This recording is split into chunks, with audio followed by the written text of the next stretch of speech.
Give it 3 weeks, and he's going to be telling people to smash that like and subscribe button. Smash that like and Y'all want to subscribe! like and subscribe? It really helps me out. Yeah. We're rolling. Well, we need Jeff to make a shirt that says like and Like subscribe. and subscribe. Like and subscribe, not Old Dagger Fart. Like and subscribe. Jesus. It's going. It's All right. already on. I know. That's where I'm going to start. So, yeah, we're Old Dagger Farts, a bunch of dads and honorary dads that have played RPGs together for years. We're going to learn how to play Daggerheart together and publicly. This is going to be a mistake. Please don't point out too many of our mistakes. Our kids do that enough. We're very sensitive. Very sensitive. So, we're going to drink. We're going to swear. So, fuck you if you don't like it. We're going to have fun. If you happen to be watching this, we're not professional streamers. I think I just proved that point. We just thought it would be fun to learn Daggerheart together, share it into the void of the internet, and this is actually being filmed March 12th, the first day of the public beta test on our normal Tuesday night games that we've been playing since COVID. Jeff, you're new. You're going to figure it out. He was asking earlier what's kind of the mix, and I say about 75% stressful realism and 25 fuckery. So we're going to figure that out too. Hey audience, this is the last time I ever planned to break the fourth wall looking at you, so enjoy being a voyeur for all of our silly antics. So without further ado, this is going to be our Daggerheart journey. Thunk. Thunk whir. Thunk whir. Thunk thunk whir. Thunk whir. Thunk whir. You wake up to the rhythmic sounds of something comforting. Something moving. You're moving. You open your eyes and see a road of gleaming gold on the left and emerald brick on the right, bisected by a strip of obsidian. The road goes for as far as you can see, straight as an arrow. You are plodding down it on a thunking, whirring, multi-legged house with 4 others in the light of a many-colored multi-moons. This road, you know this road. You've traveled this road. An old-growth forest to your right near the emerald bricks and a sandy desert to the left near the gold. They are illuminated for a few yards by the road's magical light. What else do you know? Who were you? Do you even know your name? Everyone's face isn't even clear. You find yourself in a well-furnished circular space with a spiral staircase up and down. Tell us more about it.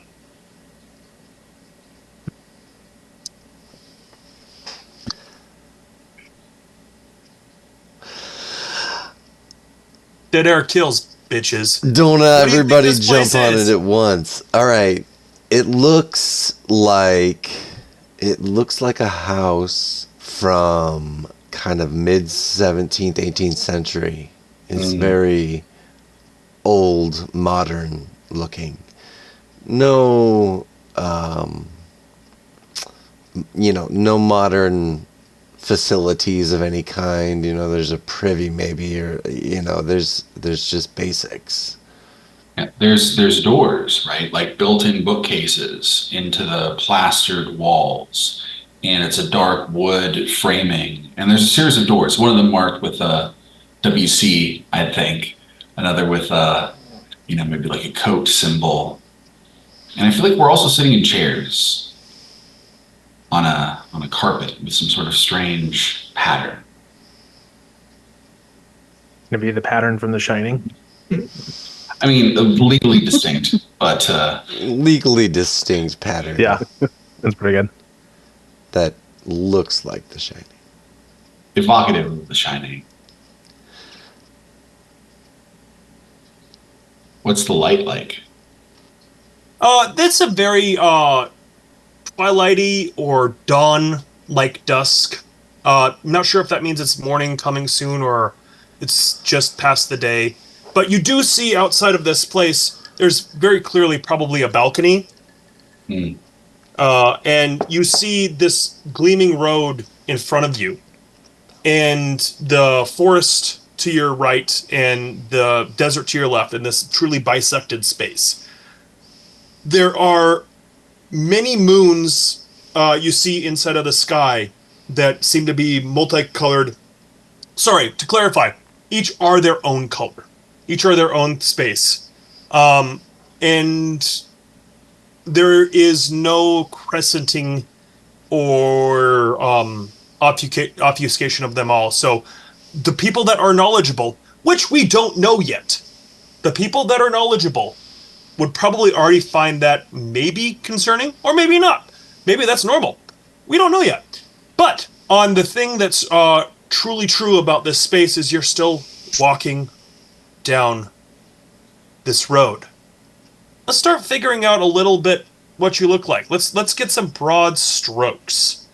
Other than the fact that you have this space, this old wood, this 1700s vibe, a shining-esque carpet, a couple of nice armchairs, and a balcony out into this expanse where you seem to be heading. Let's talk about some basics. Let's talk about some broad scopes, and that's basically your class. What kind of class do you think you guys want to be? Don't go into deep descriptions yet. Let's leave it simple. Let's leave it broad. Because right now there's also this real big problem. Everyone's body and face is kind of in this Evasiatic state. Something clearly just happened. Mm-hmm. Something has happened. You are very aware that something has happened. You are very cognizant that you're good at what you can do, but you don't know who the hell you are. You don't know anything about this. And looking at everyone's glazed spaces around you, probably they don't either. So let's open it up. Who wants to play what class? We're going to shift back and forth a lot in this. I'm going to give us some nice, cool interactions and kind of soft moments of RP. But let's talk nuts and bolts. What do you guys want to be? There's 9 classes in the game. I can go through them if you want. On each class has 2 domains. And sometimes classes are sharing domains with other classes. So, for instance, there is a bard class that has the grace and codex. And grace pretty much means that you lean into talking about how you use your words, how you use your body, and using that inside of the space. And codex is a lot more like learned knowledge from spells. And codex is also shared by the wizard. And grace is also shared by the rogue. So in the standard physical version of this game, there are very clear, unless you want to start proxying out cards, which is totally under the rules of the game. If you want to do an all rogue party, you're probably going to proxy out some cards. But this allows us inside Demiplane that we can pre-proxy, but we can also talk about helping. The cards also help us kind of talk through what is a rounded out party, maybe a little bit more, and can make that work. So is there anyone that wants to start us off? And I'll shut up. Sure. Of my many years of playing, here we go to metagame already instantly. My many years of playing tabletops, I've never done paladins. So I feel like something comparable to that. Okay, so there are no true paladins. So Sure. I would suggest you thinking about the Seraph, which is a spellcaster that heals, but its spellcasting trait is strength. Okay. So feats of strength are how it casts its spells. I'm into that. So it's very much so Seraph might be the place to go, which will make you more of the healer, but not a hard healer. Healing is a lot harder in this game, especially at early levels. Okay. So let's go ahead and throw Seraph on Kyle real quick. Go ahead and collect that. We can change this later. We can keep kind of going. All right, Jeff, you're a new boy. What are you thinking? I definitely want to play a rogue, though I am still of indeterminate race. That's great. No one knows what they look like right now, so we're going to go ahead and pass that buck down the road. I'm going to throw a rogue on him for right now. We can talk about that if someone else was hoping to do that as well. But on the same note with that too, this is what's interesting about a rogue in this game. Because it has access to the grace domain, you actually have some bard-like abilities, if you so desire, that you can spec into actually heal. Not saying that it's a heal that you would take or anything like that, but you also have... So sorry, let me go ahead and go back to our Seraph real quick. Seraph, you have the domains of Splendor and Valor. Those are going to be where you build all your stuff from. Okay. So right now we have Splendor and Valor, which is great. And then with our Rogue, we have Midnight and Grace right now. Okay. Who's next? I think I know which domain cards I want already, even. Great.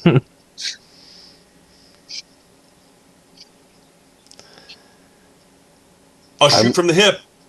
I'm looking, and I'm going to say that I would like...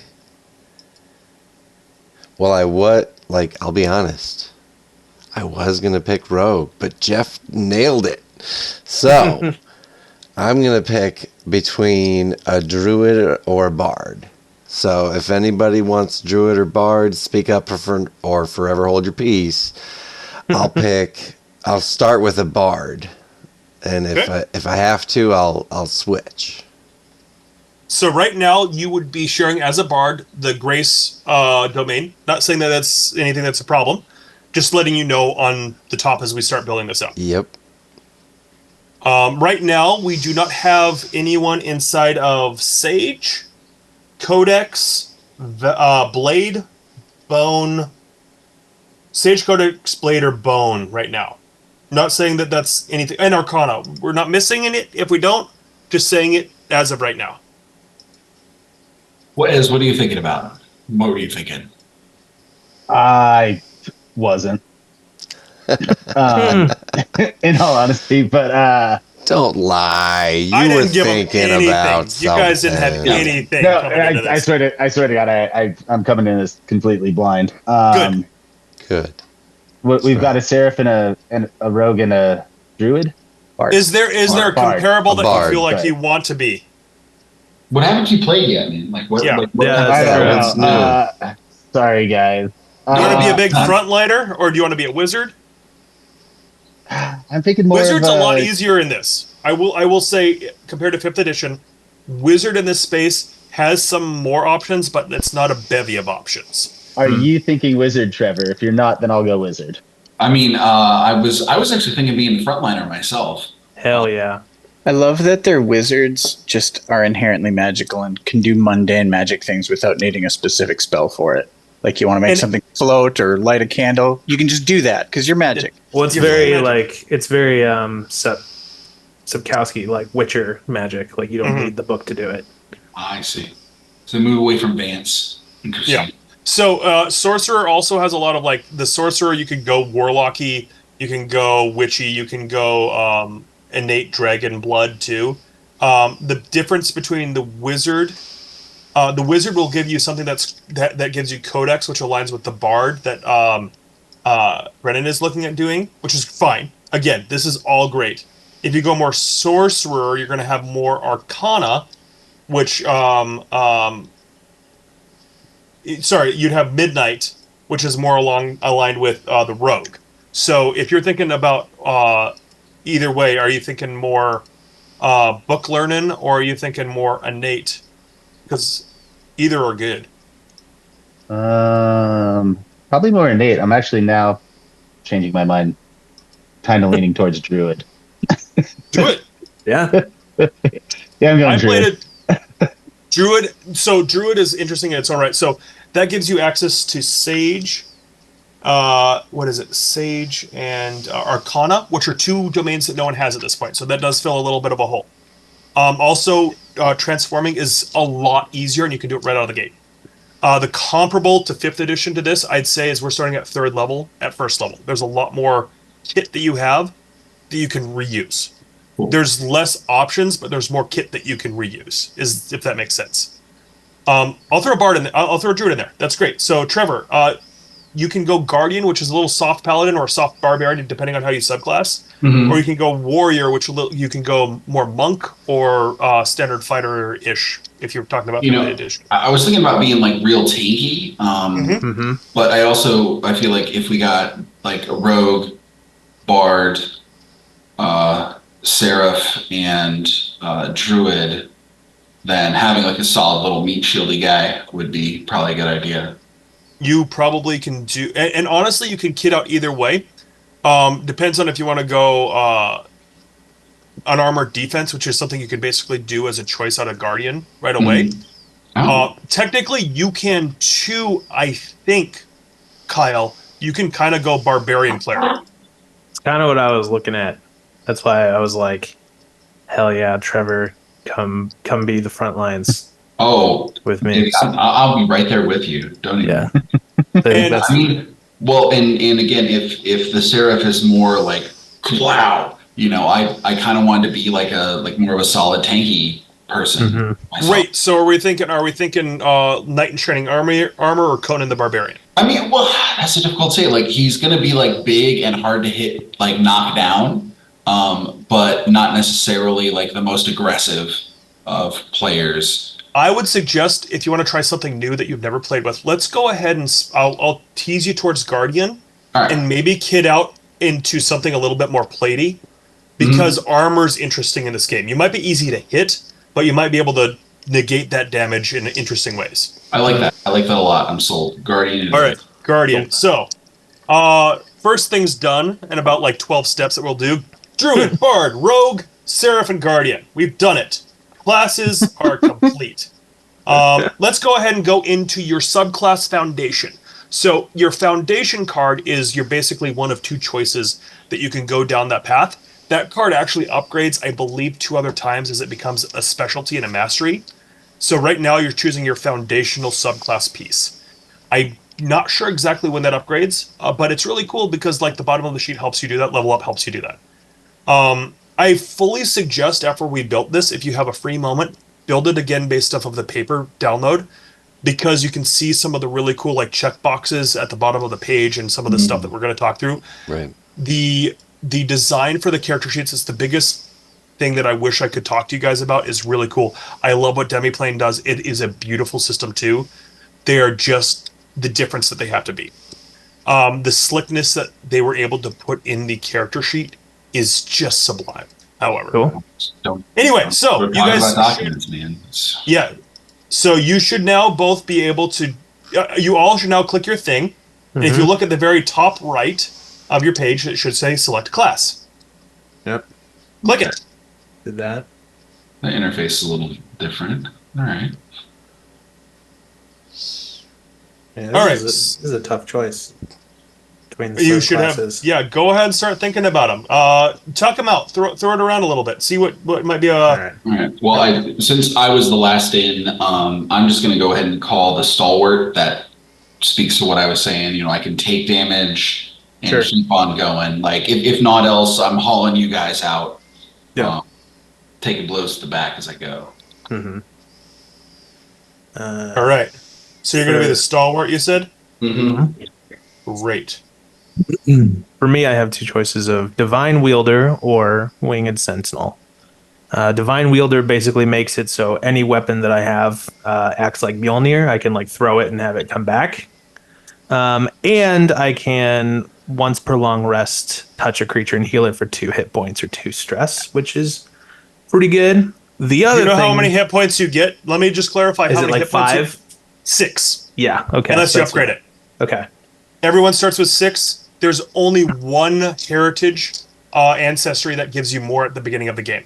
And Yeah. I'll let you find that. Yeah. Then the other one is you can spend a hope to take flight until your next roll with fear. I'm sure we'll get into that. But I do an additional 1d8 damage to any weapon attack, and I can spend an additional hope point to pick up somebody my size or less. So that's a great time to start talking about your 2 dice. Yep. You will have 2d12 that you always roll. One is a lighter color, one is a darker color. Hope and fear. These are your duality dice. Okay. The soft math rolls us closer to a d20 system where you kind of curve out at about 12 to 14. With that said, if one number is higher, it is with hope or with fear. If you roll a higher hope die, that means you get more of the hope resource, which is basically everyone's resource in the game. Okay. Stress is the other resource, which is basically not really taking damage yet, but I will if I keep using this. Sure. Fear is how I do shit. Okay. You roll with fear, I get to put fear, and I put a little token in my thing, and I keep it. And right now, I have read the rules just enough to be dangerous. Fear is going to go ahead and be consistent.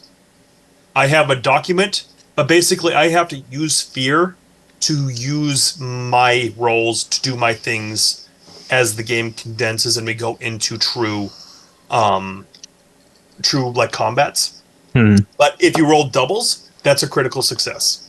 Not only do you get hope, you clear a stress, and you do full damage. Okay. So that's the little bit of difference. So when you are looking at that hope versus fear with the flying, if you decide to go into flying mode, you have just under a 50% chance every time you do something of rolling with fear. Right. Okay. That makes sense. As much as I would like to have wings immediately, I feel like ultimately the Divine Wielder one will be more helpful. So I think I'm going to go lean that way. There are ancestries that give you that too, if you want to play in there. Sure. Divine, what was it? Divine Wielder. All right. Jeff, Brennan, Ezzy, what are you thinking for your foundational subclass? I'm going to go Warden of the Elements. Mm. And I get abilities using the elements: fire, earth, water, and air. You have to decide one right off the bat or no? No, it's I mark a stress to embody an elemental spirit from the list below, lasting up to an hour or until I use it again. Great. And I can use it while I'm beast forming. Kick ass. All right. That didn't sound better than the other one. You're already diverting. I was able to play this a little bit earlier in the open beta, and I did a druid, and I automatically made the different choice, which is funny in its own right. I liked the first one. I liked the second one better. No, that's what's great. What's real fun is we're going to be playing quick. We're making a lot of pretty clear directions. And because you kind of half remember who you are anyway, if there's something that feels wrong about what you've made, let's talk about it. Let's adjust it. We can do it offline. We can do it in the game. Whatever's the best way to do it. So, with all that said, Brennan, Jeff, what are you thinking for either yours? All right, I'll go. So it's a bummer because Rogue has Syndicate, which has some really awesome like story hits to it potentially. What Syndicate does is you arrive in a town or city and you always know someone there. It may be someone who owes you a favor or someone that you have a history with. It could be good, it could be bad, but like there's just a lot of story opportunities for that. However, I'm choosing Nightwalker because it's amazing. That gives me the Shadow Stepper ability where you can move from shadow to shadow. You pick up a stress to step into a shadow and reappear in a different shadow. That was the coolest part about Rogue that I was gonna do. That sounds so awesome. Like in and out. That sounds so cool. I'll make sure to kill you first. No. Death is interesting. If you go to a full HP, it's pretty interesting. You can make some calls at that moment. You can decide to just choke it out and just don't fight anything and possibly lose hope forever, or you can like go out in a blaze of glory and just like hit something, hit it for crit, and just go, and you're dead. Or you can kind of let fate decide and roll your 2 dice, and if fear rolls above, you die. If hope rolls above, you keep going, and if you get a critical, you kind of go back with full hit, like you come back like man. Yeah. So those are very interesting things. So with that said, Brennan, what are you gonna do for year 2? Oh, okay. So I'll describe them real quick. So Bard gets Wordsmith. You play the Wordsmith if you want to be persuasive and powerful using clever wordplay. Or the other one is Troubadour. Play the Troubadour if you want to play music to bolster your allies. I think I'm going to go with Troubadour just because it's very classically Bard, playing music to inspire you guys. And I have I've got a little ukulele to do that with. If it Love probably won't even come up over the microphone, but you know what? I'm gonna do it anyway. So Love For it. all of our benefit. yeah. All right. And you can choose your instrument, it looks like, if you want. Just, you'll figure that out. But let's go ahead and go to setting traits. The game has some suggested traits for all of you, but basically, go ahead. Excuse me. Jeez. You're excused. You can click the suggested traits and just go with what it suggests, or you can adjust. But basically, the rules are you have one -1, one +2, 2 zeros, and 2 +1s. These traits are a little bit different because as we're more used to playing 5th edition, there is no constitution. And dexterity has been split into agility and finesse. Finesse is kind of like lock picking, close-up magic kind of stuff, and then agility, stealth is actually finesse is stealth as well, like the soft movements. And agility is more of like broad movements that are body based, and strengths are like acts of valor in that sort of space. Sure. Instinct is your gut. Presence is how you feel in a room, and knowledge is your book learning. So Constitution as it exists is kind of still here in an interesting way, and we'll get to that. But go ahead and set that. I'll give you guys a second to kind of figure that out. But while I do that, I'll kind of talk a little bit about the thing called threshold. And this is the thing that I would love for you to look at the paper books too, because the demiplane is going to set it for you as it rightly should. There are 3 types of damage.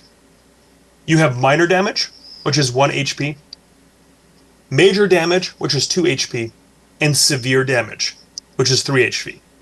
If you are hit through the evasion and you do not take an armor hit to reduce the damage coming at you, the hits you take could vary in that. So let's just say you have a minor threshold of 4. If someone rolls a 5 but doesn't get to your major threshold, you take 1 point of damage of your 6. If it goes below that and it still hits you, you take a stress point instead. So you can either take stress 1, 2, or 3 HP if you're hit. If it's 0, and you can also 0 that damage out with armor. So as Trevor, as I was kind of talking to you a little bit about armor, your armor score, I'm assuming your armor score is probably going to be 9, which is plated armor. You could say, I'm using my armor. You check off one of, I believe, 3 armor slots that you start the game with, unless I believe you go with Dwarf, which may be 4. I see. And basically say, I'm reducing the damage coming to me by 9. Well, and that's another. Well, go for it. I was going to say, like, that's one of the stalwart thing is I can use a hope instead of armor points. So basically, you have a much more flexible ability to remove damage before. So if something looks like it's going to be severe damage, your 9 might actually turn it back into minor. And you have 3 health bars then you're dealing with. You have your armor health bar, you have your stress health bar, and your HP health bar. And when you take a long rest, you can clear 2 of them. If you take a short rest, you can work on clearing 2 of them. Okay. If you roll with a critical success, which is really cool, not only do you get hope, but you also get to clear a stress as well. So taking stress is something that is its own kind of like, how far do I want to push this kind of a thing. There's some really cool stuff in there. So I believe everyone set their stuff, but if they haven't, please let me know. Yep. Go ahead and choose your starting weapons. There's going to be suggested ones. I suggest you go with that while we're still learning it. I will let you go ahead and fiat it and change it later. Some of you may be able to do more with this, but basically burden is your hands. Some things are a burden of 2, which means it takes 2 hands. Some things are a burden of 1. That means they have 1 hand. Every single one of the 6 basic traits has a weapon to it, and there are only 2 types of damage: magical or physical. So go ahead and kit that out.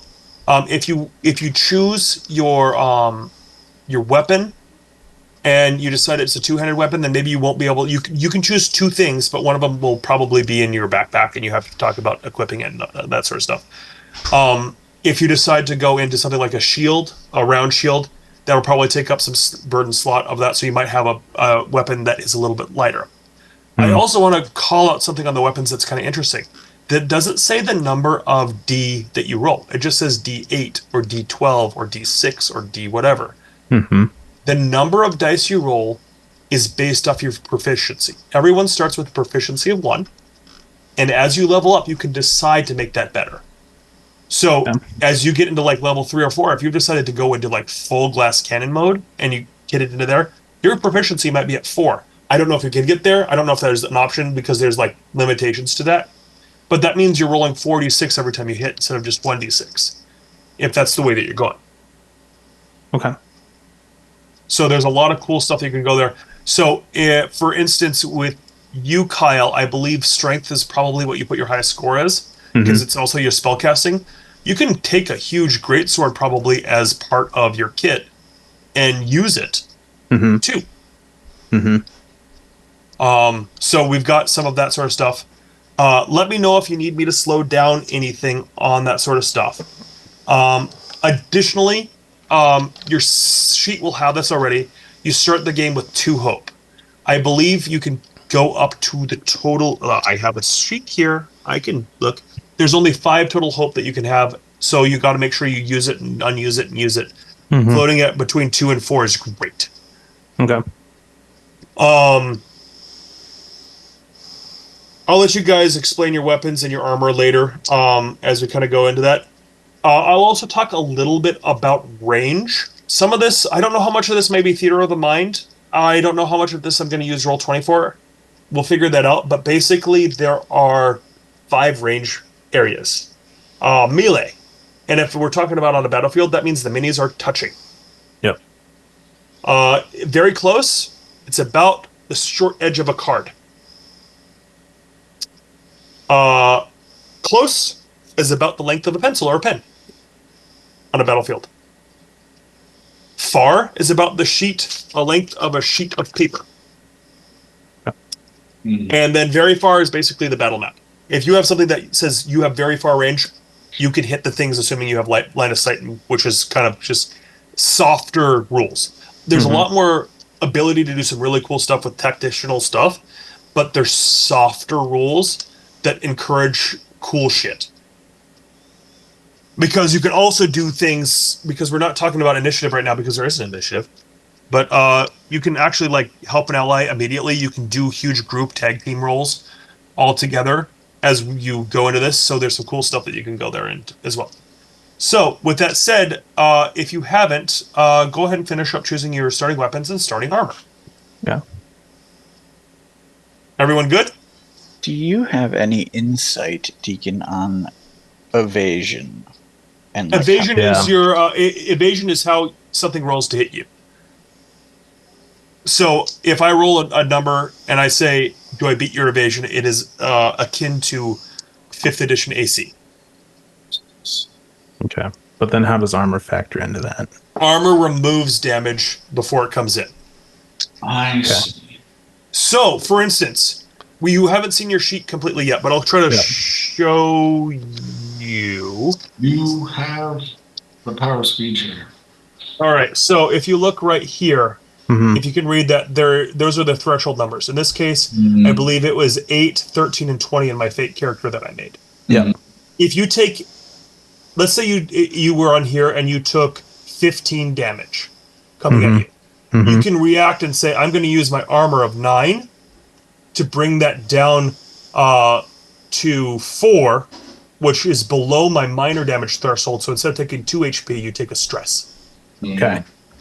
Interesting. So you can basically everyone starts probably with 3 armor. So armor doesn't deal if you get hit or not. Armor is how you can decide to reduce your damage. I see. Okay. And that's what Trevor's going to be playing with a lot. So you'll probably see that pretty quickly. But basically, long story short, Kyle, I hit you. You have 22 damage coming at you. Oh, fuck. I'm going to use my armor, which is maybe 5. Maybe that's how you kit out your thing. That brings it down to a 17, which may take it from 3 HP, which is half your HP, to 2, which is only a third. Yeah. Okay. So the right moment, you'll know the right moment to use it. If you think you're in trouble, or the math works out right, is when you start talking about armor. Yeah, it's the evasion negative that I'm trying to decide how much I want to take, because like Yes. right now, like I like that the breastplate is like whatever. There's no negatives, but it's only 5. But just if I want to take 1 less evasion, get 7, and then my reduction is up to 9 with the shield. And your armor stacks. So yes, if you have a shield, your armor does stack with that. Yeah, so it goes from 7 to 9. Yep. But 1 less evasion, so I'm more likely to get hit. By 1. And let me tell you the difference of, I still roll a d20 as of the current beta test. I'm very interested to see this, but basically I think my math is relatively flat with yours, with the idea that I'm more likely to roll a 10 and you're more likely to roll a 13. But broadly speaking, as we have been a group that have played 5th edition for years, if you roll a 10, you're feeling good. If you roll a 15, you're feeling great. You roll a 20, you're doing amazing. That kind of like easy to hard Sure. thing. And it does soften. It does more hit that like 13 number. So if you have a weapon that you're good at using, you're very likely to hit that 15. Sure. Okay. Kind of thing. All right. So with that said, I think you guys have that, but if not, I'll let you guys keep moving on. You do have a starting inventory. There's a couple of class assigned things that you might choose from. And then you also go ahead and have, you can choose a health or a stamina potion. Health is pretty straightforward, but stamina is, just as a reminder, stamina might be your spell slots. So if you are leaning into some of that sort of stuff, hope might be your spell slots. Stamina might be how you get to cast stuff. A little bit of that, little bit of that. Doesn't mean you won't be able to get these again either. But we've got that. You start with some other basic equipment inventory that's going to give it to you, like basic supplies. The game assumes that you have things like flint and tinder or whatever your basic sort of needs would be. It's not something that it's supposed to bookkeep or manage. You also start with a handful of gold. If you get 5 handfuls of gold, you get a bag of gold. If you get 4 bags of gold, you get a chest of gold. If you get 3 chests of gold, you get a hoard of gold. And if you get 2 hoards of gold, you get a fortune of gold. Okay. I'm still memorizing that one, but it's actually very clear on the sheet. With that said, everyone can keep kind of moving forward and moving into this space. If you want to start choosing your domain cards, we'll get there, and you can start getting that going. We're moving along fantastically, everyone. Okay. So we're choosing domain cards? Is that If correct? you have started, I will let's go ahead and stop at domain cards, but yes, go ahead and go all the way through to domain cards if you so desire. Okay. Once you've gotten your domain cards, and a reminder again, just go ahead and hit save changes, and then hit your character sheet and check your character sheet. So when you've gotten all the way through your domain cards, go ahead and do that, and kind of take a look around, and ask me questions. There's a lot of things, and I can talk about a lot of things. What are some other things? Because I'm also trying to teach you guys this game a little bit while you're going through this. Well, and what's interesting to me in selecting these domain cards is like they don't line up with subclasses necessarily. Yeah. There's an interesting like Venn diagram series that could be made in terms of how to get this stuff out. And each one of your character sheets also has like a standard thing that you can do. I can actually kind of, do I have that? Here, let me pull it up. I can kind of talk through everyone's basic things for all of you. So Bard, our Bard friend. Yes. You also have this class feature. You have Rally. After taking a long rest, you place a D6 on the spot to the right with the lowest value side 1 facing up. When anyone in your party rolls with fear, increase the Rally's die value by 1. When you would increase the value above 6, remove it, and describe how you rally the party and give everyone who listens a 1d6 Rally die, which basically they can add to their rolls. You basically can do one big, hey everyone, we got this, when shit's looking bad. Okay. And as you level up, your rally die increases to a D8, I believe, later on. So basically, it's a countdown or count up for if fear's happening, which is the bad thing, you can kind of get everyone back on track. Okay. Druid, you can basically, you have wild touch. You can perform harmless, subtle effects that involve nature at will, like a slight gust of wind or start a campfire. And you can mark stress to transform into a beast. You have 3 basic beasts you can start with. Basic beasts. There's the group name, basic beasts. Basic beasts. But basically an agile scout, a pack predator, or an aquatic scout, which have basic stat blocks that are similar to stuff. They're all varied. They all clearly note what they can and can't do, but there's some similarities to other games as well. You went with Guardian, right, Trevor? I did. All right, Guardians, you have Unstoppable. Yep. Once per long rest, you can go Unstoppable and place the Unstoppable die on the spot to the right at its highest value. While Unstoppable, you are resistant to physical damage. Add a number of d6 equal to your proficiency to any damage rolls you make, and you can mark stress to reroll any single die you've rolled. Anytime you roll damage dice, reduce the Unstoppable value by 1.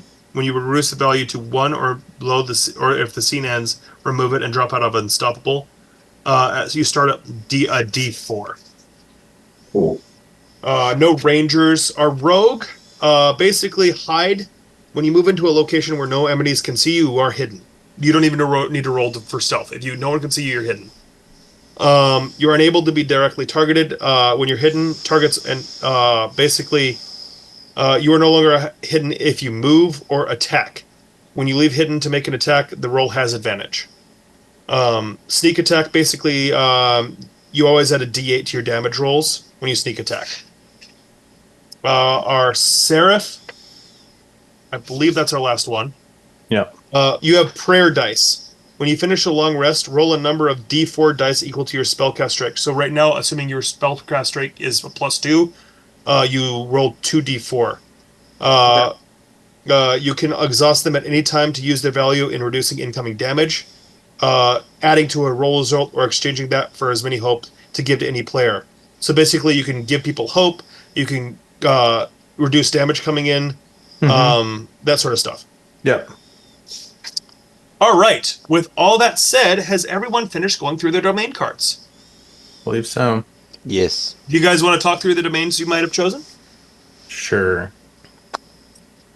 Trying to be as balanced as Seraph as possible. So I took one from both Valor and Splendor.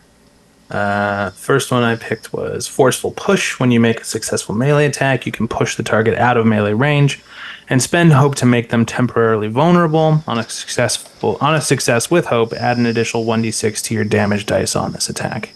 I figure if I can throw my weapon farther than normal melee, that makes this even more effective. Mm-hmm. So to clarify vulnerable to you, there's advantage and disadvantage in this game. If you are rolling against something that is vulnerable, you add a d6 to your roll, which is advantage. Disadvantage is the exact same thing, just a negative. Yep. Okay, so it's like 50, Bane and Bless. Yeah. Yep.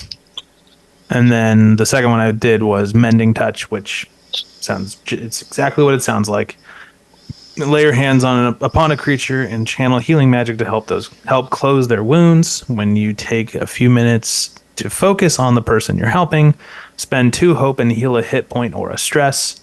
Once per long rest, when you spend this healing time learning something new about them or revealing something about yourself, the 2 hope you spend heals 2 hit points or 2 stress. So Now, I want to clarify something about that. That is not a combat heal. There's not actually really combat heals in first level.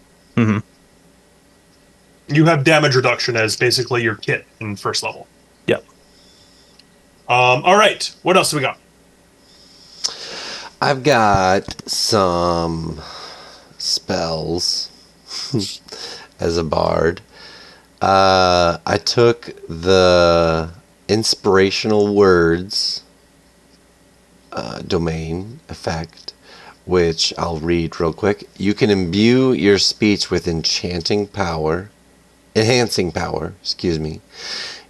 You can mark a stress when you recite your words and choose an option from the list below to grant an ally who hears it to clear a stress, heal a hit point, or gain a hope. so it's kind of versatile. It's pretty versatile little thing. It just hurts you to do it, basically. Yeah, I'll take a stress. You'll take something good. And basically, to start the game, you start with 1, 2, 3, 4, 5, right? I have 5. 6 HP and 5 stress. Oh, 5 stress. Yeah. Yeah. The other was a book of spells called the Book of Iliad, and it gives me slumber, which sounds just like it is. The target falls asleep. I basically have to spend fear to get them up, right? Yes. Basically, that's a There's a lot of things that say temporary, and if something has the hashtag temporary, that means I have to do something active to get them done with the stuff that you give me. Okay. So, sleep spell, slumber spell, excuse me. Arcane Barrage says spend any number of hope to shoot magical projectiles and automatically strike an enemy within close range. Roll an amount of d6 equal to the hope you spent and deal that much damage magically. Nice. So Everyone's kind of getting a little bit of this and that going on. Right. That sounds, I guess, an analog to kind of, the magic missile, sort of speak. Auto hits type of deal. And so basically to kind of kit this out for you guys a little bit more too, right now you start with 2 domain cards. Your entire loadout can have 5. As you start leveling up past the point where you get 5, which is, I think, basically like level 4-ish, if my math's right, you start putting some in your vault. And you decide at long rests which one you're switching in and switching out.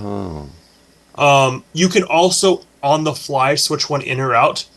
But the cards, and I don't know if you see the cards themselves. Let me see if I can find one real quick. But the cards themselves basically say how much stress it takes to swap them in. So, like, I have this one has Nature's Nature's Tongue. If you need this right now, you can spend 1 stress to just load it in and load something else out. We're not even close to that level of the game, but it's something to be aware of. Okay. The very last. Let's talk. There's one last thing. Sorry. You're fine. Telepathy.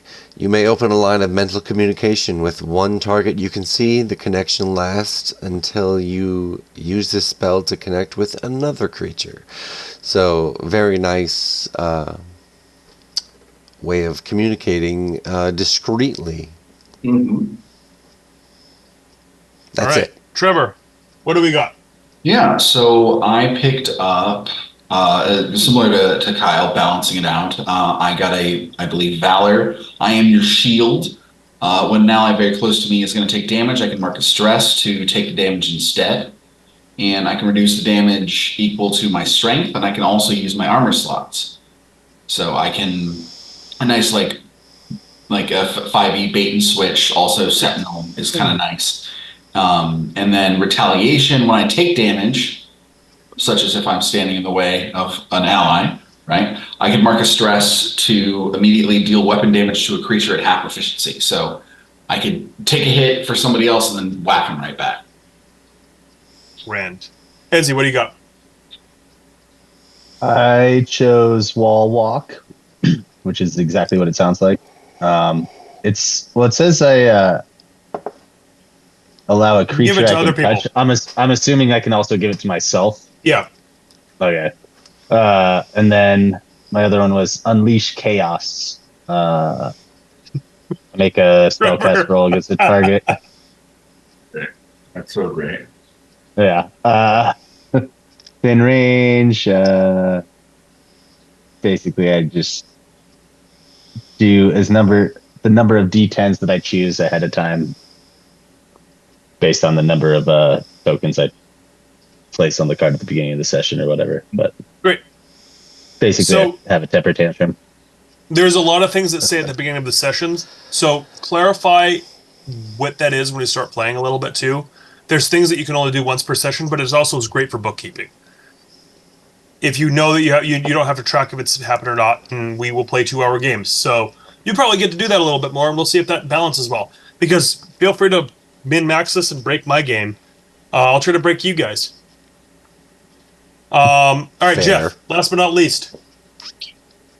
So, I have a midnight domain ability, pick and pull, which gives me advantage on any attempt to pick a non-magical lock, disarm a trap, or steal an item from a target, either through stealth or by force.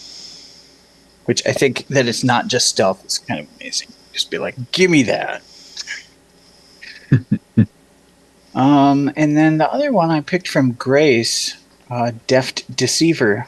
Spend a hope to take advantage on a roll you make to deceive or trick someone into believing a lie that I tell them. Nice.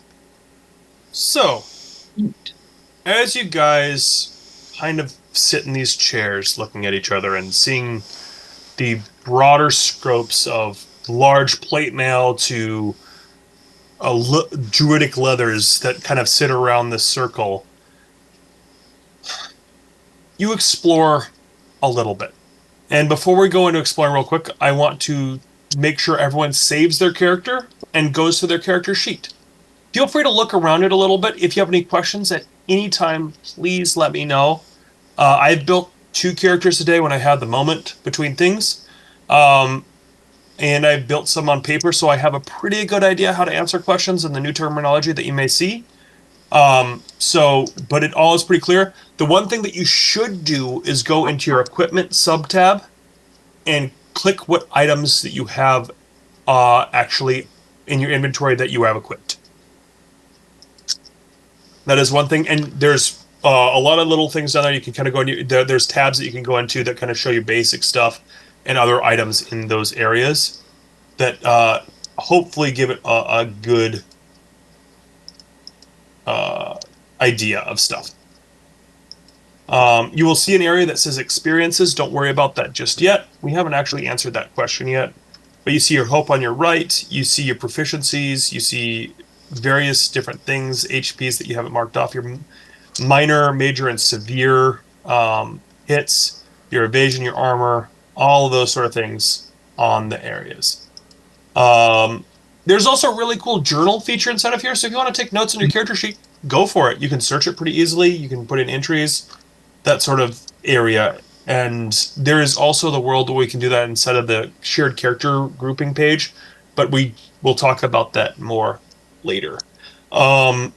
So with all that said, you explore the area and you're still learning a little bit about it.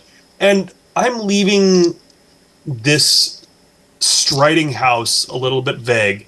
Our Howl's Moving Castle a little vague. So this is your space. I'm going to session 0.5 this and just say this is your space. It is a space that is more or less safe.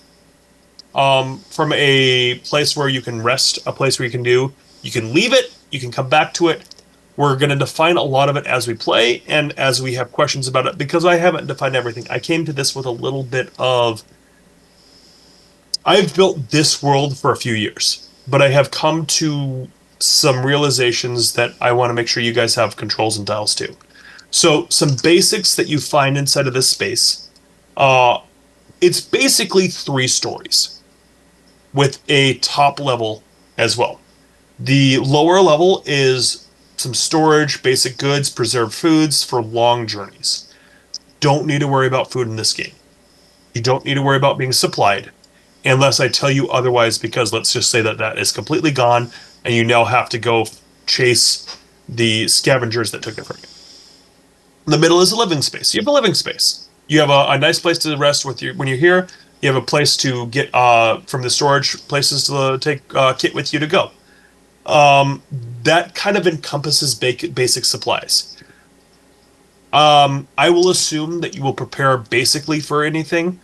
If things require other things, they do. And then the upper is some armory and training basic equipment stuff. So anything inside your basic equipment stuff. And if you guys are inside the Roll20 area too, I'm going to share a couple things. The equipment sheet and the play guide are all there. Assume that you can have access to rekit out to what you want for different equipment. Just put something away and put something back, kind of thing. They're also inside this nice reminders link too. I have shared them with everyone on Roll20 as well. We also have our Demiplane link shared there as well now. And last but not least, our fear and action tracking, which we haven't gotten to yet. But as you explore the top of this strider, after exploring all of these things, a very statue of a person in rounded plate stands before you on this top level. The armor is a striking two-toned enamel emerald and gold, bisected by an onyx line straight down the center. Their uncovered face, again, you can see, but it doesn't stick. Nothing's sticking. You see these amorphous forms of a rogue and a seraph about you, and you know their specialties. You know the druid can transform. You get that innate, you've done stuff together feeling, and this person just is there. Maybe you remember them, maybe you don't. But the striking presence is there. The only place on their body that isn't gold or green is a large circular badge of many colors with sinuous lines arcing through it on the center of their chest. The badge looks very, very much like the many-colored stained glass sphere behind them that they intercede your egress towards. I may not know much, but I know I protect this, and comes forward and strikes at you. We are now in initiative. There isn't. All right. No, there is not. So, that's part of what's going to be fun for this moment. I'm going to go ahead and make the first attack. Who wants to take it? Who is in front? Let's just see what happens. 10. Do it. All right. You have a 17 coming against your evasion. All right. That's definitely going to hit. All right. 70 coming at your evasion. That is 20 damage coming at you. 20 damage. That's going to be severe damage. Unless I use an armor slot to reduce it to 11. Yep. And that's going to give me a major damage. No, it's going to give me a minor damage. There, you found your figure out. You figured it out. Yep, and I can do... Can't I do a thing? Okay, that's just... can I spend a hope instead of that armor slot? Yes, absolutely. You may. You have 2 hope to start with. Jeff, are you in the Roll20 at all right now? Now I am. Great. Let me go ahead and show you this cool little map. Where's my hopes?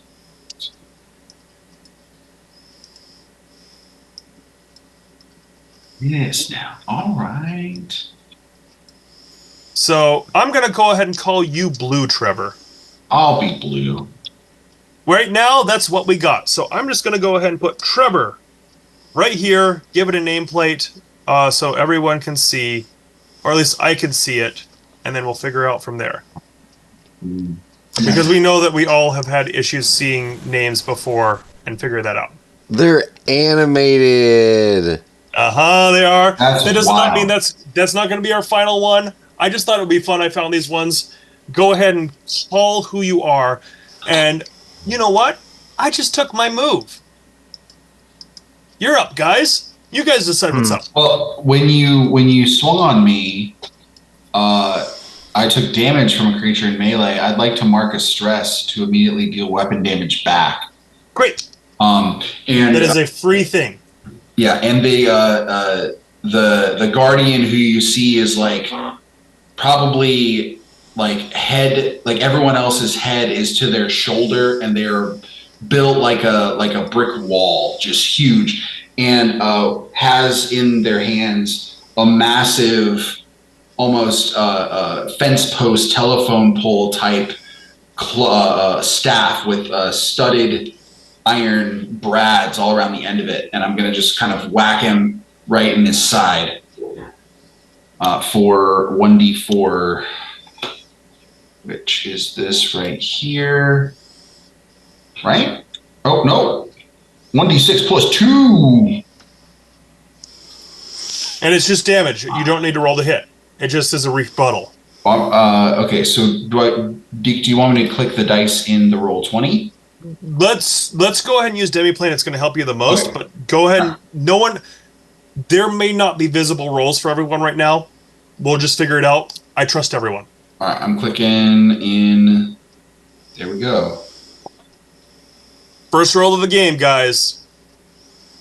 Did it go?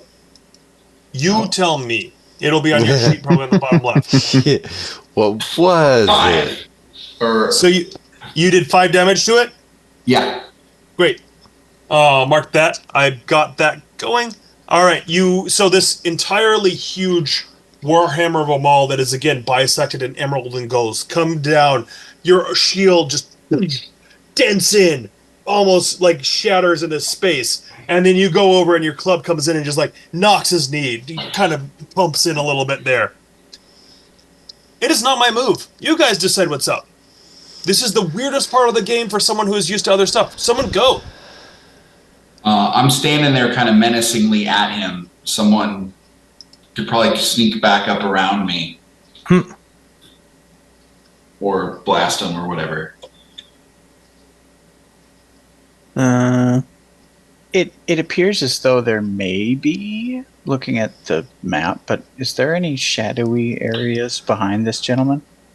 There is not a lot of shadow on this map itself. This is a very exposed upper deck. There might be some longer shadows from a setting or rising sun. You don't know if it's setting in front of you or behind you at this point. This is all kind of a space. The best hiding spot that you may have is inside the well itself. Just a moment of clarification.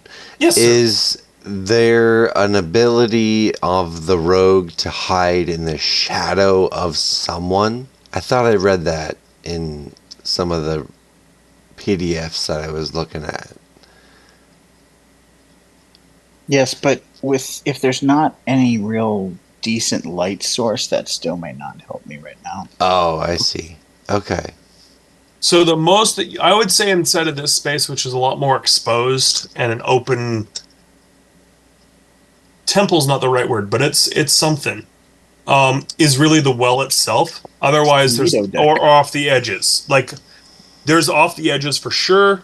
And if you look at the bottom, I have some rough ideas of what I think close, very close, far, and very far might be. This is broad ideas.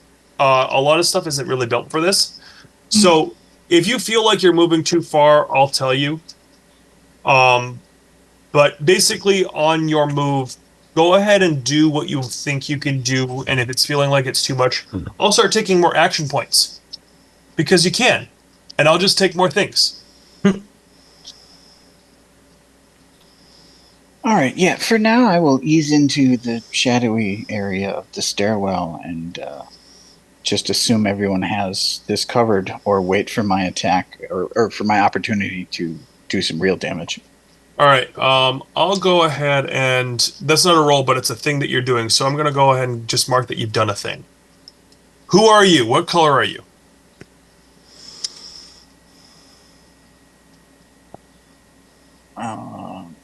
What are my options? All these dudes. Trevor took the blue dude. There's a blue guy? Oh, what color are you? I know. The blue guy? The teal. The teal. Yeah, what? There's a teal guy? That guy's brown. Shit.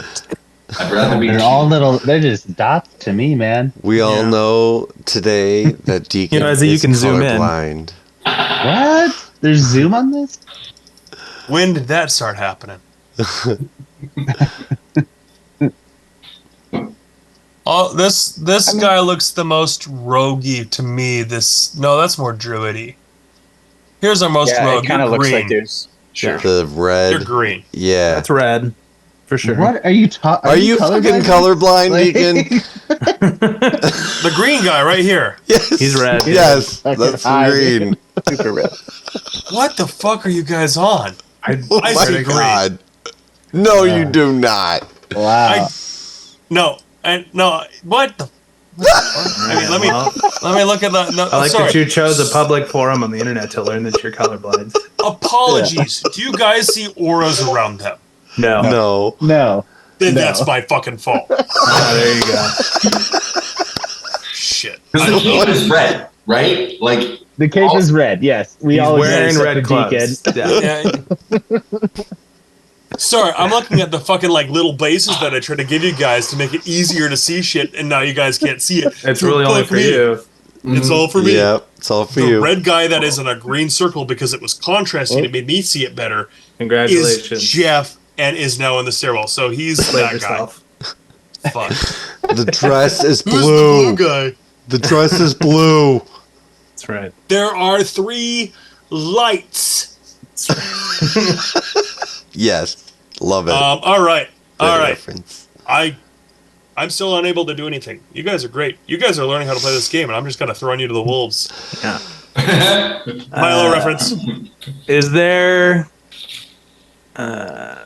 again, sorry to compare it to the game that shall not be named. Is there opportunity attacks and stuff in this? Because I think I'm the only person who actually has a shield equipped, and there's one dude with a shield on the screen right now. So, kind of. I mean, we just kind of saw it with what Trevor did. Mhm. I need to read the rules better about engagement, to be quite honest. So I do not know what. Let's just call it an even no. It's fine. Okay. Yeah. I'll learn. I'm going to be on a treadmill reading this book for the next 3 nights, so I'm going to learn more. Okay. In the game I played, when I was taught this by people that helped make the game, I was unable to get to a moment where that happened, so that didn't happen, and I did not have a chance to read the rules, which were given to me just today. I see. Truly figured that one out. However, Trevor has already proven in his first move that there's shit that can happen that's higgledy-piggledy. Sure. And I'm going to go with higgledy-piggledy right now. Okay. Well, the Seraph, who's in front of him, would like to take the opportunity to kind of move and attack at the same time. You can move. Yeah, go for it. You can move the one that everyone should be able to move everything. So move the one that's you. Okay. Maybe I can, maybe I can't. I don't know. No, I can't. That's okay. I'm just dragging on screen here. But Which one did you want to move? the one that's directly in front of him. I want to put him back behind the guy in white. This it'll guy look- right here? Yeah, put the other guy. Put him back and then move the shield dude back behind him. I think the shield dude's Trevor's Trevor. kind of this guy. That's Oh, Trevor. Trevor's that guy? I thought Trevor was front Yeah. guy. Okay, Trevor, never mind. Trevor already. Yeah. Never mind. Then Why I'll. can't you guys I'll- move shit? I don't know. well, we don't have little circles. Yeah, we don't have circles. Ooh, there's a red circle. Oh, I can move. I someone's can move red. that guy. I can move that Well, guy. Whoa, there's Whoa. names now. Holy shit! Is this gonna make What sense did you now? do? This makes is amazing. Oh my god! Hey, there's the green guy. We found him. This is what I have to fucking deal with. The red guy, turns out. Okay. You can move the people Now we know and why you said Okay. green. Kyle will be red guy here, unless that's somebody Wait. else. No, that's you now. Okay, red guy. It's your turn to choose. Red guy is not going to move and attack. He's just going to attack now with his cool like thing, and so he, his Mjolnir ability. So he's going to be throwing his hallowed axe, which is a one-handed magic axe. Basically, think of it like the Kratos axe a little bit. All right. Yep, Legally distinct. yep. Legally distinct. Kratos, I believe, does not follow under any trademark law. I think we're cool. Whoa! Like any No, he's not. He's not actually. He is the one. He is the one. The one god Sorry. that's not actually. He's the one god that's owned. He is capitalism's god. Sorry. That's right. Okay. Go ahead and do an action roll to do that. Go ahead and select your weapon or whatever it is on your demiplane sheet and go ahead and roll it. Okay. And First real duality you roll dice the. Is that the strength or the magical? So on yours, what does the card hit. say? What does the card itself say? Hallowed Axe +2 strength. I can click that, or 1d10 magical. I can click that. Is it like attack and then the damage? Attack and then damage, just like you're used to. So go ahead and roll to attack. Okay. And tell me your number with hope or fear, or if it's a critical. What is happening? Why is this not rolling? Wait, hold on.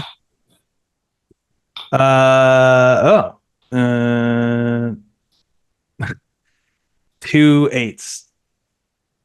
You got your first roll, and the first roll is a crit. We'll take it. First roll is a crit. All right. Take it. All right. So, what is your damage die? What is your damage die? It's a 1. It's a D10. So you hit with 10. 10 is your damage. Cool. Unless you have any other modifiers. Hold on. Let me just make sure I'm not missing anything. And you get a hope.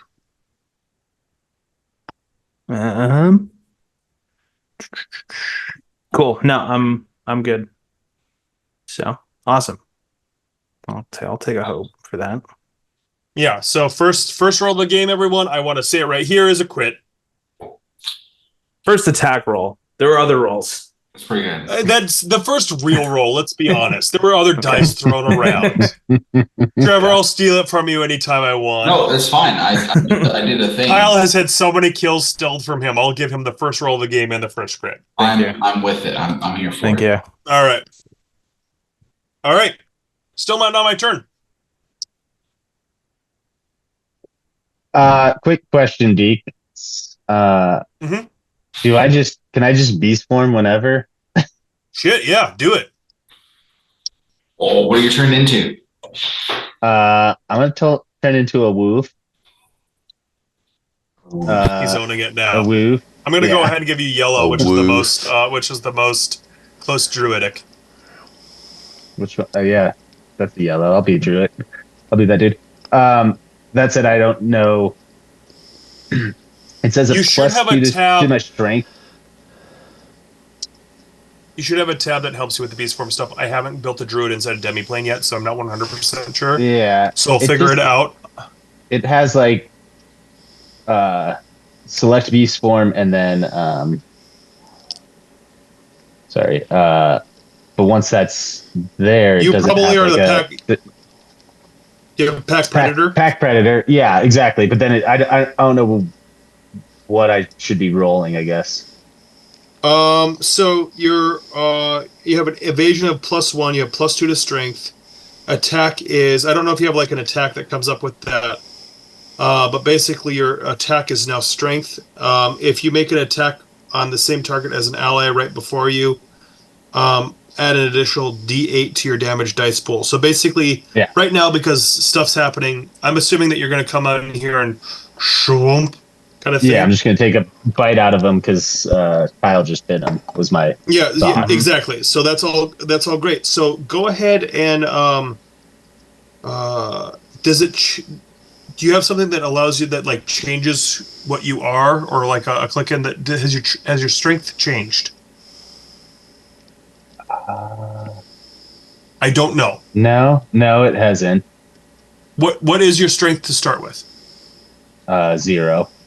So what this is going to be, and this is great. This is a great learning how this tool works, and I suggest you play around with it a little bit too with beast forms. Go ahead and make an attack roll with your strength, but there's like a little like you can add +2 to it.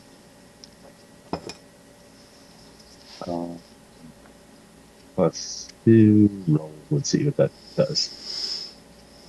A 12 hope and a 6 fear. All right, so you have rolled you should have a little thing at the very bottom that says what number it is, but basically that should be 20 with hope. Should be 20 is what it, yeah. Yeah, 20 with hope. So basically, that Yeah. the best way to say is when you get a final number, give me 20, your final number with hope or with fear. That's going to help me the most for that sort of Gotcha. stuff. So, but 20 with 20 absolutely hits.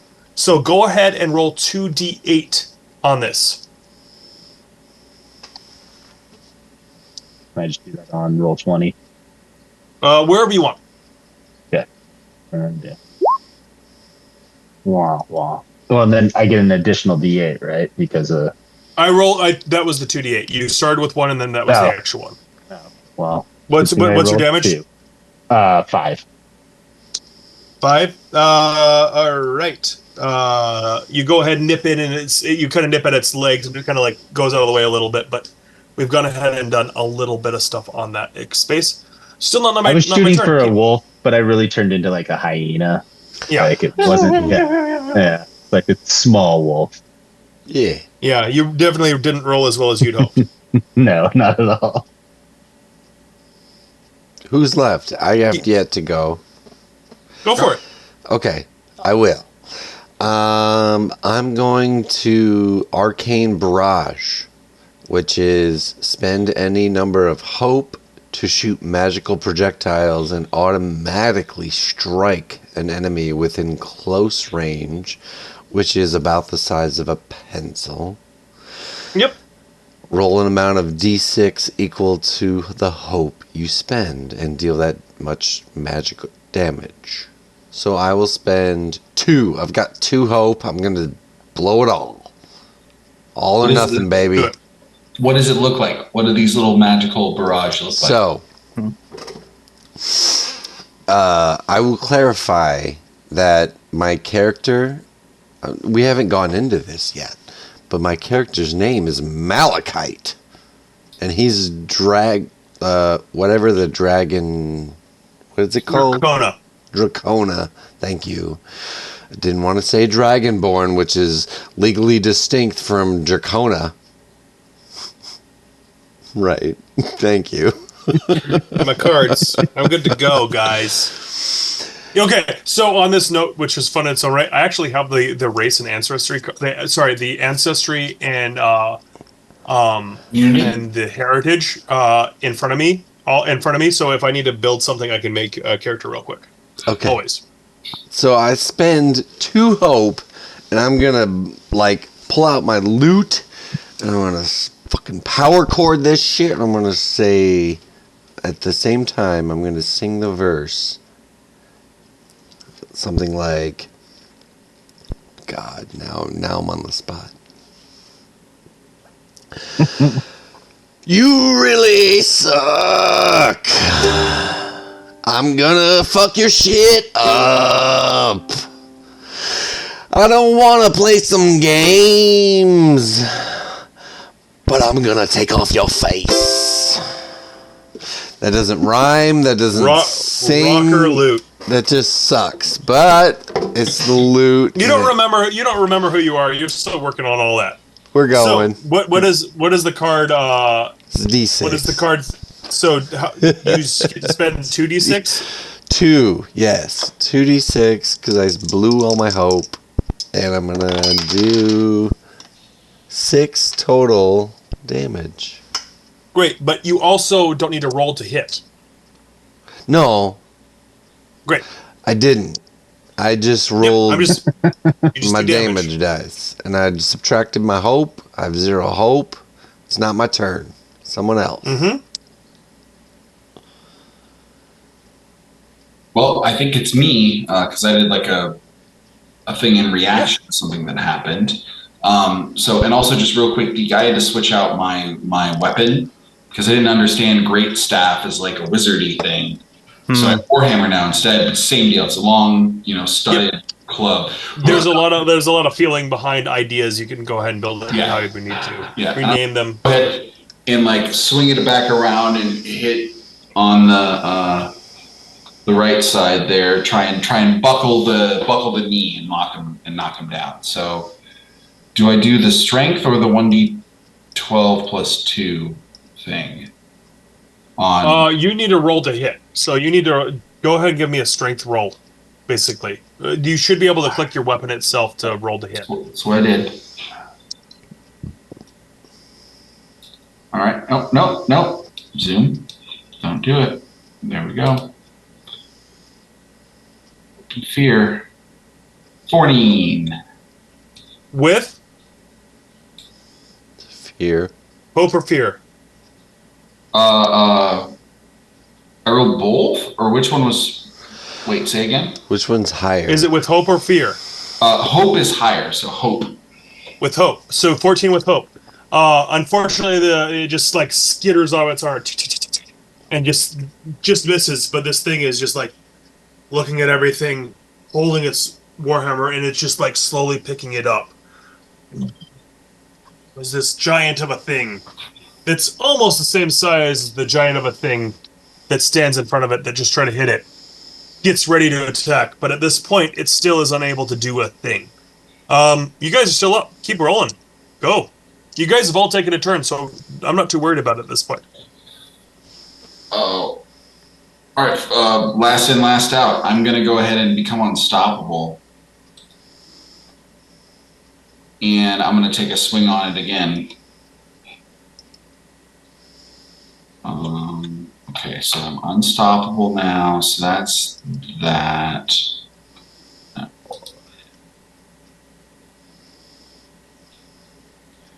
You could just go instead of having to click it twice. Yeah, that's another 14 with hope. Plus 14 an additional. No, I don't. Oh, yeah, never mind. 14 with hope. Unfortunately, that skitters off again. All right.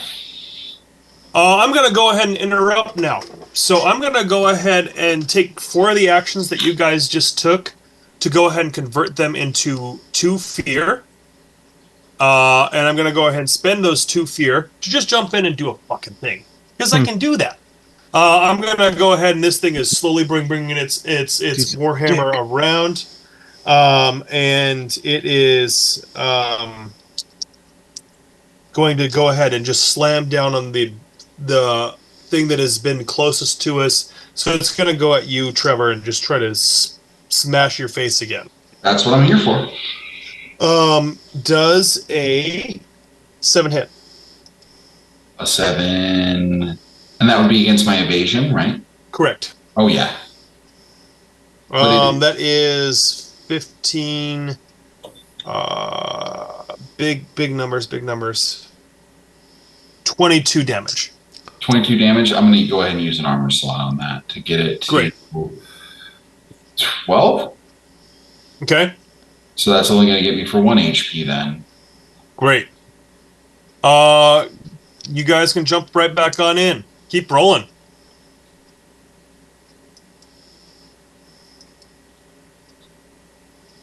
I have a question. So I kind of want to skitter up there and help. But so my character is dual wielding daggers. And it on the second dagger it says that it is paired, which gives +2 to my primary weapon damage in melee. Right. But does that mean essentially I can hit with one and then try and hit with the other, but that primary weapon gets a bonus, or how does that exactly work? Every single time you attack is a separate action in my economy. So you absolutely can go ahead and keep rolling with stuff as far as I understand the rules right now. But it just might mean that you have more chances to roll with fear and more action points that are given to me. Alrighty. Yeah, so barring any objections, I have decided that my rogue is a little monkey man. Yeah. Simia. So he was gonna kind of scoot up and pop up next to Trevor and try and stab at this guy.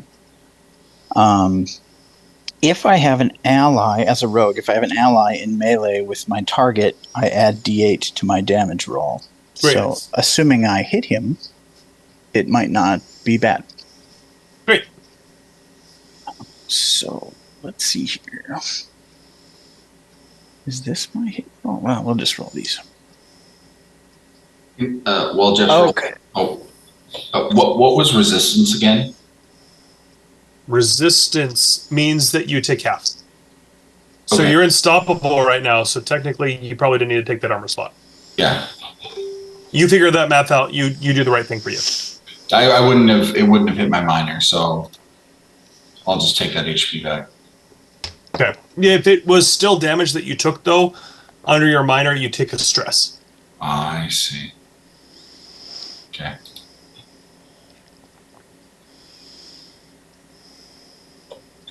So 20, sadly with fear. All right, 20 with fear. So I'll go ahead and take that fear point. But 20 does hit. So go ahead and roll your damage. All right, so And you go ahead and got probably one settle up here. D8 plus 2. But I have a second D8, so I want 2D8. All right, so 7 plus 2, 9 total. All right. You go in there and you just get under like a little bit, and you just find this like shank right in its like kidney, and you just at this thing, and then it just sees you, and its maul comes up, and it's just doing this full on pile driver down on your head as you've shanked its kidney. It's going to take its turn. Sorry, it's going to do two things. One, as it is just taking HP damage, it's going to spend a fear. So that spending a fear is going to go on you, sir, to try to just go ahead and fight right on back. It does not roll very well. Does a 6 hit your evasion? No, it does not. So it takes damage, and one of its ability is called Bloody Reprise. I'm just for everyone, I'm using the stat block Giant Brawler if you want to check it out later. That thing tries to hit you. It rolls a 6 to hit your evasion. You just skitter out of the way as this club falls down, and then it looks over at this wolf beside it, and then uses the turn that the fear gave me. So let me clarify one thing.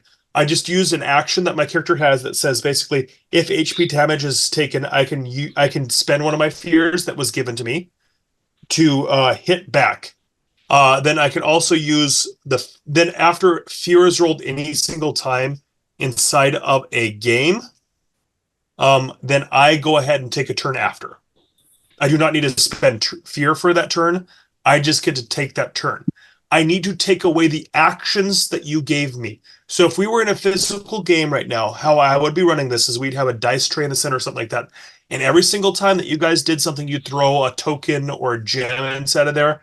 And every single time I got fear, I'd throw black tokens in there.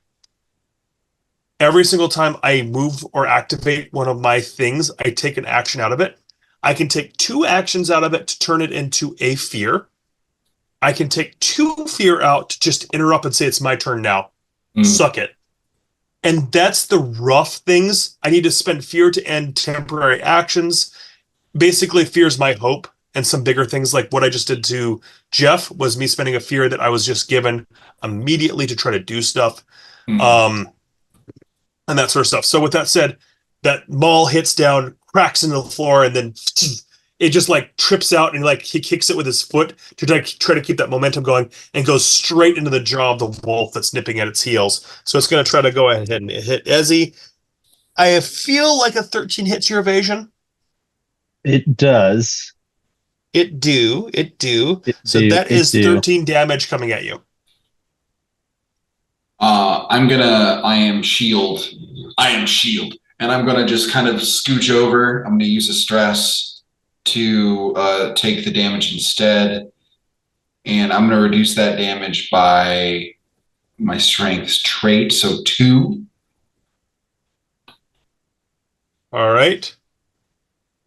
Do you need me any reminders or anything like that, or are you good? Yeah, I mean, I could also use an armor slot.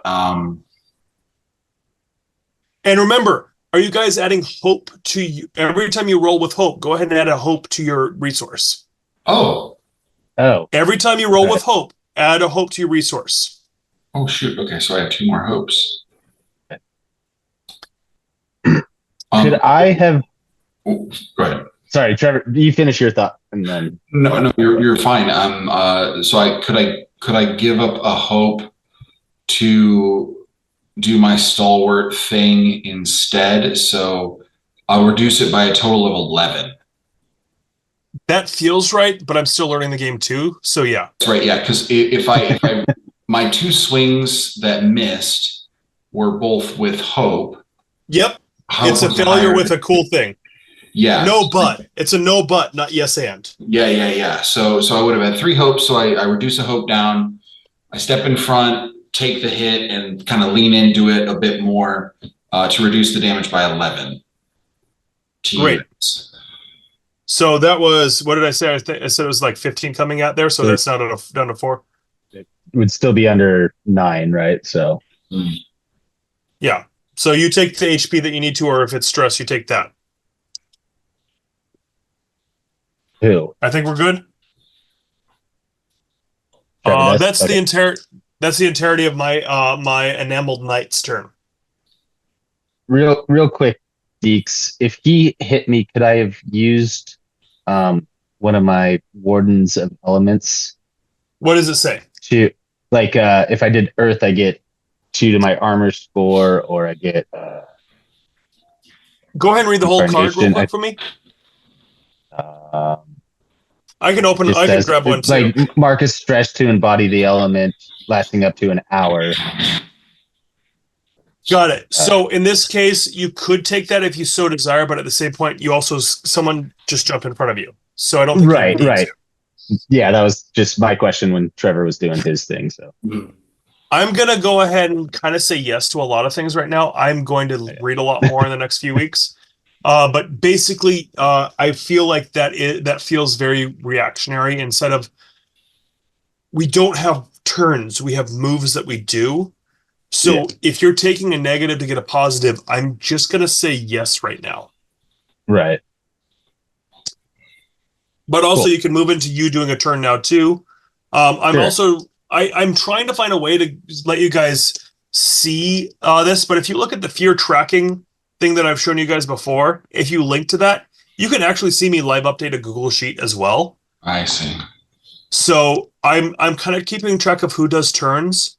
I have a remove action from there. There's just some quick math so I can update things when I do things. Like I just took away 4 actions to make 2 fear, and then I interrupted with that. I also just removed an action when I did my turn because I always have to do that. Right now I have 0 fear and 2 action. So guys can always check that. It's a public resource.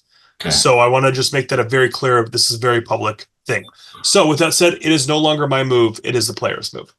Well, and just real quick, what did your reactionary thing say? Like, because mine says when what is it? When an ally very close to you is going to take damage. So did your thing say like you take damage, or when you're attacked? It just says that I gain +2 to my armor score. That's Okay. why I was asking if I can just Okay. do that. And honestly, whenever. that might be a little bit more preparatory. I don't know, to be honest, on that one. Mm-hmm. I have another one that, like, I get +2 to evasion too, depending, like, it's the same depending on what element. Market stress. But it's part of my subclass, so I'm not exactly sure how that works. That honestly, if you want to if you want to go into the feedback tab and mark a note that you don't know when you can do that, it's worthwhile to note to them. Yeah. We don't. Cool. I don't know if so. There's a really cool tab in the Demi-Plane thing that basically is a feedback thing. You can note in Warden of the Elements. You can just write a quick thing that just says Warden of the Elements. I don't know if I can do this in the middle of combat. Neither does my GM, and neither does the party. Yeah. I've also read nothing, so no, it might spell it out that I just haven't. But they want it to be functionally simple for you to understand immediately. Correct. Yeah. So the card should be a little bit simpler. Maybe the card needs to be a little bit simpler than that. It might need, like, if you look at the stuff that is on like your healing card for the Seraph, it basically says take a minute to or something like that. This doesn't actually have a defined thing. I would absolutely give it to you in the heat of the moment right now. But I would say that you might want to let them know that the Warden of the Elements might need a little bit clarity on when. What is the timing of it? It certainly seems like no, though, because, I mean, you're interrupting and doing your stuff, Right. So I don't think anything that would require it to be on his turn, he can't do it because Right. it's not like reactionary. Right. Well, But at the same Right, point, right. I like lean in this world of like it's also costing him a stress to do it, which is like soft HP. Mm-hmm. And I could lean into that being a yes. yeah. Well, No, he's already sorry. spent a stress to turn into an animal too. So he's already spent one stress of 5 to move into an animal. If he wants to spend another stress, great. That means I can kill him easier. Yeah. Well, regardless, I'm gonna unleash chaos right Do it. now. Let's see. Advantage. Let's see if I get. That is a 16 with hope. 16 with hope.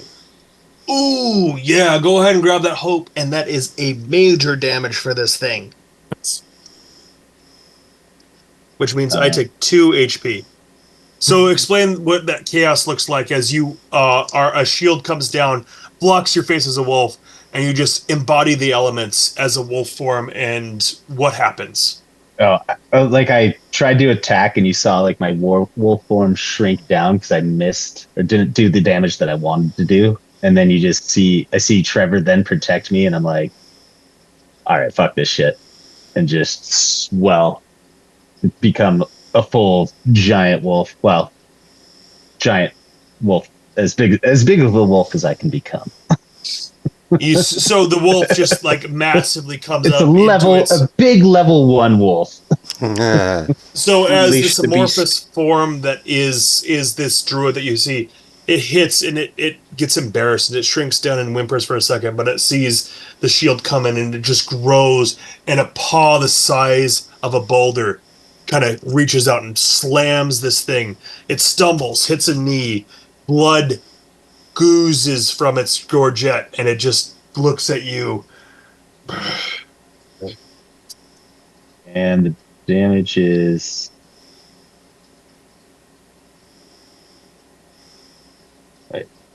apparently a 2. Is that right? Well, I don't know. Let's go ahead. I might have jumped the gun a little bit on my explanation too. Let me scroll back. What do we got here? This is your Unleash Chaos? Yeah, no, I mean, I rolled my 1d10 damage roll, and I got, on the system roll, a number equal to the tokens you spent. So you spent, you used your, gosh, let's find this shit. Is this Arcana? A Yeah, purple so card? I have 2 tokens. Yeah. Hey guys, we're all learning this. Don't worry about it. Unleash Chaos. Let me look at the card real quick. I have the card. At the So beginning I can of the technically spend another token, I think, to Yeah. make it more than 1 d10. All right. Okay. So actually, I do actually get another. Oh no! On a success, roll a number of d10 equal to the token you spent. Got it. At the beginning of a session, place a number of tokens equal to your spellcast strike. So your spellcast strike is very likely a 2. You can roll 2d10. I actually get 1 more. So let's see. I got a 2 and a 4. So I already called it a major damage. I'm taking that major damage. That was my own mistake. It was too cool not to do it. But I didn't realize that was a roll to hit on the first one. So that is my own mistake. I'll own it. But cool things happened. Well, it was a spellcast roll on the first one, but correct. That was my then own I have mistake. a damage roll. Okay. That was my mistake. I misunderstood what happened. I thought that was a roll for damage. That's my own mistake. That's no problem. But you have done your thing. Keep on rolling. Kyle and Brendan haven't taken a second turn yet. Okay. I can go. I was just gonna throw the spirit weapon at him again. Do it. So. Roll a hit. It worked so well last time. So, let's see here.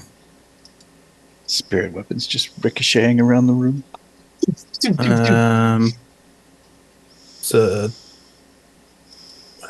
13 with hope.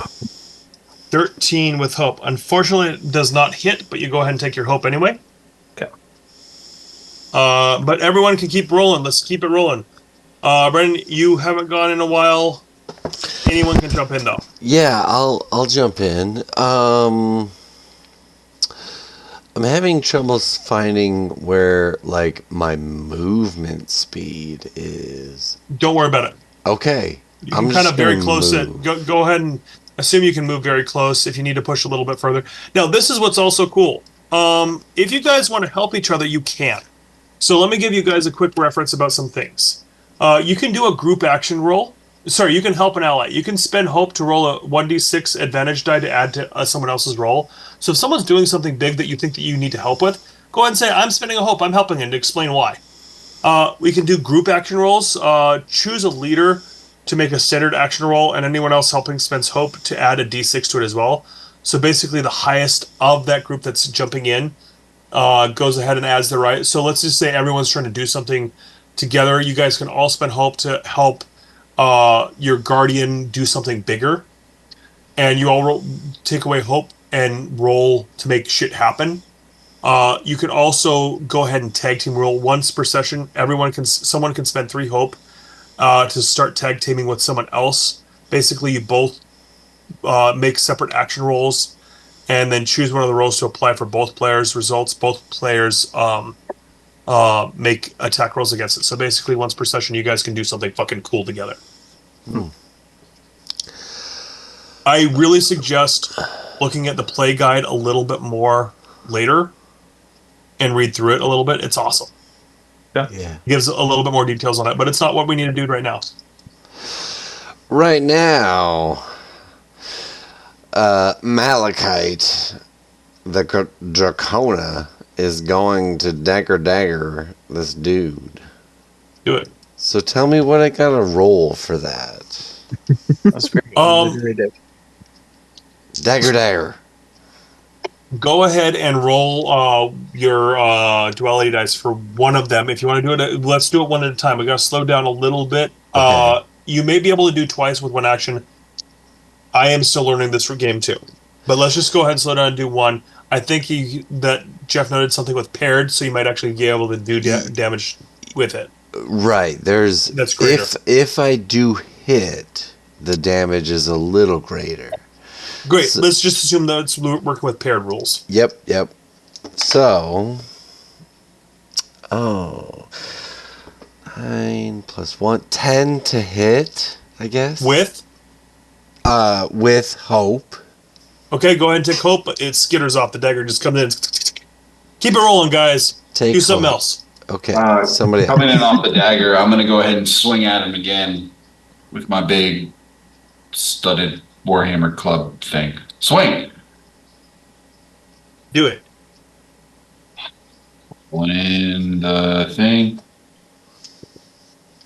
16 with fear. 16 with fear. All right, it does hit. Go ahead and roll damage. Okay. 1d12 plus 2. And I get an extra d6, which I'm going to roll over here. Too many things going. Oh, no, pop out shot. What are you doing? So 6 plus 6, 8, 14, I think, total damage. 14 total damage. Yeah. My friend, in our first Daggerheart session, Nice. tell me You how steal Kyle's kill. this foe is slain. Just as Before this hammer's coming back to slam your face in, cave you in, but you are faster. and watch the dagger come up kind of to the side, and then as it's pulling back, he just swings it off and just knocks the head off of the enameled knight. The head sits on the floor, speaks its last words. Oh no. Oh.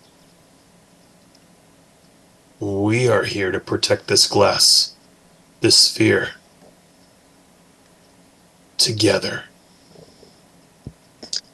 And as it speaks these last moments, these last words, the voice shifts from the body, the head, to the sphere itself, as their body becomes stained glass statuette, originating at the badge they have at central to their armor. A heat in your pocket, a necklace, a ring, anything anywhere becomes freezing cold for a second. On this item, your choice, what it is, you see the same colorful circle with a multitudinous of black curved lines separating each color that mirror both that on the badge of the warrior that you have slain and the sphere they protect on the strider. The sphere itself glows as a voice speaks in a similar but more tinny. Well, I guess we're stuck with each other. No hard feelings. Thunk, thunk, whir, thunk, whir, thunk. The strider continues, as always, down the road. And next time, we will continue character creation in some of the more social aspects of what's up with that shit. Cool. Thank you, Deacon. That was Thank you, fun. Deacon. Yeah. Thanks. How do you guys think it is so far? Like it. Interesting. It's Yeah. interesting. There's a different. transition for sure. Yeah, Oh, yeah, yeah. yeah. There's a little learning curve, but yeah. The when I started understanding that just go inside of combat is the exact same as just go inside of everything else social, Mm. there's a lot of really interesting stuff that can start playing in that space. Sure. Yeah, it's a interesting counterpoint to another game we played a little bit of. Mhm. Yeah, Yeah. Yeah. it's an exploration for sure. Yeah. I definitely picked an NPC today, and I hoped it was balanced, so I didn't kill you guys. Pretty happy with that. Yeah. Yeah. Pretty happy with that. I will say that when you guys turn your cameras off and on, that it like shifts who's who. Oh no. Yeah. Oh, that's gonna So- be fun. Whatever will we do? Next time, maybe Never we leave. avoid turning cameras off and on so we How don't. about- Yeah. What Throw- will There our you go. one follower think? What will our one so follower you know. think? It's more like I have to edit the shit because it's like the overlay screen gets screwed up in Sure. post. Yes. It's We'll be okay. kind to you if we can, Brendan. No, I know. Only Yeah, if we can. it's a minor thing. I'm just gonna do like beer can in front and then just walk away. Yeah. Yes, that's all I need. Right. That's all I have one of need. these. I have one of those. I can do that. Yeah. Just something in front of the camera and walk away. Yes. I will I for only- sure forget. So just be ready. I only do it because I figured it was just boring to look at a blank. No, I'll gladly you're show you fine. my living room. I don't care. I don't care what we look at. I'm just saying, like, when it gets like it shifts, that kind of screws me up in the post processing. I get it. Good to know. No, How it much was a damage good did you session. take, Trevor? How much HP did you hit? I only had 1 HP. You only took 1 HP. This thing was fucking trying to demolish you. Mhm. That's good to know. Understanding what you can do, and you took an armor too. Yeah, Go ahead. Let's just go ahead and. I'm just going to say this right now. Go ahead and clear all HP. Go ahead and clear all stress. Go ahead and clear all armor. This was just a sample battle. We don't need to worry about stuff for long or short rests at this point. What we're going to start with next week, and feel free to think about this a little bit too. You guys have now been traveling together for a little bit. We're gonna find out what that means for the world that you live in, what you've been doing together for a little bit. But what's really cool, if you want to kind of get a preview of next time, if you go ahead and click into your details page, you can go into answering your background questions together or alone between times, but there's connections.